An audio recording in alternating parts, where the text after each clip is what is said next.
morning everyone, myself Muralidhara Reddy. In this video, we are going to discussing about what is SSH and different ways to set up SSH connection. Let's see the overview, okay? First one, what is SSH? SSH stands for secure shell, okay? It is a protocol is used to securely connect to the remote server or system, okay? For example, you have a server, you want to connect the particular server, you can use SSH command to connect the particular server securely. Secure sense means you can transfer the data in encrypted from between the particular host and the client server.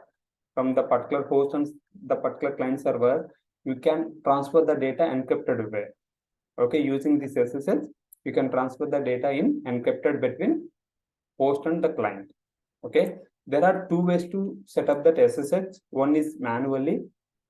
It means like you have to copy that particular public key to the destination server. Second one is using SSH-copy- command, copy-id command.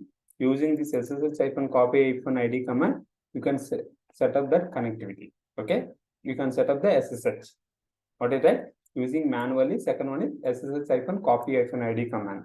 Remember, in real time, if for example you have a 2, 3, 10 servers, those servers having same network.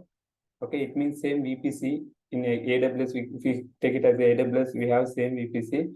You don't require to set up manually everything. When you use the just SSH command, you can directly connect to the destination server. You can directly connect to the destination servers. If you remember, we used SSH command to connect the destination servers. I mean, we have we used PEM file SSH-i, given the PEM file and issue-user address, we give the public IP, right?